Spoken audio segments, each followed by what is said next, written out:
Antarët e gjykatës kushtetuese nuk kanë dalë me një vendim në seancën e sotme lidhur me kërkesën e depozituar nga shoqata gjyqtarësh dhe prokurorësh, që kërkojnë një rivlerësim të pagave të tyre. Antarët e kushtetueses kanë kërkuar më shumë kohë për marrjen e një vendimi, çka do të thotë se nuk kanë arritur të sigurohet një shumicë prej të paktën 5 antarësh, që të mund të arrihet vendimarrja. Kjo është një praktikë tashmë e njohur për kushtetuesen, sa herë që antarët e saj ndahen 4-4. Tashmë mbetet për të parë se kur antarët e kushtetueses do të mblidhen për të marrë një vendim, i cili duket se mban më shumë në ankth kryeministrin se sa shoqatat që janë drejtuar gjykatës për nivelin e pagave. Përplasja e Ramës me gjyqtarët e prokurorët, kërkesa është kundërshtuar ashpër nga kryeministri Edi Rama, i cili në deklarata publike ka kërkuar nga kushtetuesja që të mos marrë parasysh ato që kreu i qeverisë konsideron qiqra në hell. Përsëri çështja e pagave të gjyqtarëve kanë qëndruar në rendin e ditës. Ka pasur komente, çuditëra që e kanë shoqëruar debatin. Përveç dy shoqatave, një gjyqtarësh e prokurorësh, gjykatësit janë vetvendosur në syrin e ciklonit popullor, në lidhje me një pakënaqësi popullore për kërkesën e rritjes së pagave. Kjo lidhur me anketimin e brendshëm ku 90% janë kundër rritjes së pagave dhe një pjesë mendojnë të ulet paga, sepse janë të pamenduara dhe të padrejta, ndërkohë që gjykatësit mendojnë të rritet paga. Zërat thonë se pagat e tyre po ulen, po pagat e të tjerëve po rriten. Ajo që kemi bërë për reformën në drejtësi ka qenë shprehje e vullnetit të fortë në lidhje me pagat e tyre. Do paguhet ekstra me sakrificën tonë, se pasi të kalojnë vettingun, do përballen me pavarësinë e pushtetit gjyqësor, sfidën bazuar në vlerat e kushtetutës, jetës demokratike, në shërbim të qytetarëve dhe garant të shërbimit të ligjit, tha Rama. Por debati nuk mbeti me kaq,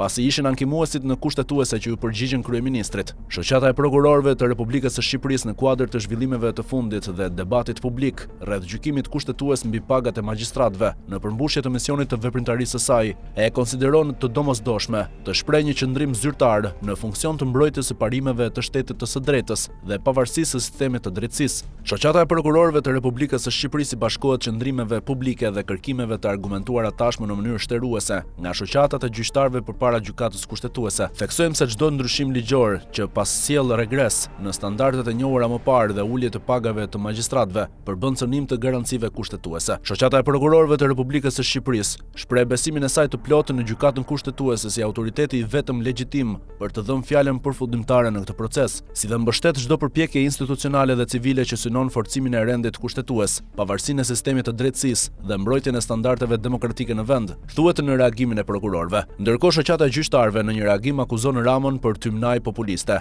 E gjithë kjo tymnaj populiste është krijuar dhe shpërndar me qëllim linçimin e gjyqtarëve dhe shoqatave të tyre, thuaj në deklaratë. Në gjithë këtë fushë qeveritare dhe të shumëzuar mediatikisht, të nxitur dita ditës për të krijuar furim populiste kundër një procesi gjyqësor kushtetues, duhet që të përmenden disa fakte historike të cilat neglizhohen, për tu cituar, qëllimisht nga disa dhe nga padjenia mirëkuptueshme të tjerëve. Thuhet në deklaratën që ndalet në ligjet e vitit 2016 ku theksohet se parashikimet janë qenë statusi financiar i pagës së magjistratëve dhe do të ishin gati 1/3 në vlerë absolute e asaj çfarë u miratua në kuvend në nëntor të vitit 2026 pa debat.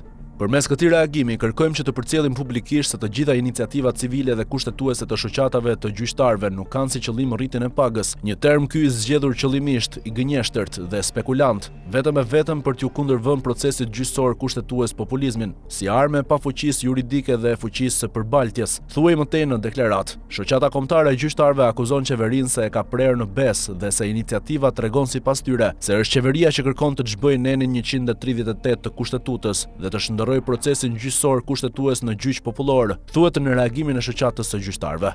Në mars të vitit 2025, Unioni i Gjyqtarëve kërkoi shfuqizimin e ndryshimeve ligjore që u bën për pagën e tyre në vitin 2023, ku u përcaktua se rroga bazë e magjistratëve do të ishte sa 36% e pagës së presidentit, pra 153.000 lekë. Më herët referenca mbi të cilën llogaritej rroga ishte 132.100. Ajsa ishte paga e drejtorit të departamentit në kryeministri. Pra me ndryshimin e ligjit nga qeveria rritja ishte mbi 20.000 lekë të reja, por kjo rritje u konsiderua si ulje nga ana e gjyqtarëve. Kjo për shkak se në të njëjtën kohë qeveria rriti pagat për administratën publike dhe paga e drejtorit të departamentit të kryeministrit u rrit 231.000 lekë të reja. Pra gjyqtarët thonë se ndryshimi i referencës së pagës së tyre nga ajo e drejtorit të departamentit në kryeministri te ajo e 36% të pagës së presidentit u ka ulur pagën dhe nëse do të bëhej ky ndryshim ajo do të ishte 78.000 lekë të reja më e lartë. Për këtë arsye gjyqtarët kërkojnë nga kushtetuesja ose rikthimin në referencën e parë ose një përcaktim se 54% e pagës së presidentit, plus pasqyrim në çdo rritje rrogash në tërësi. Duke pasur parasysh formulën e llogaritjes së pagave të gjyqtarëve dhe prokurorëve sipas ligjit, rritja shkon nga 1.800 euro për magjistratët e shkallës së parë deri në 3.000 euro plus për apelin e GKKO dhe SPAK.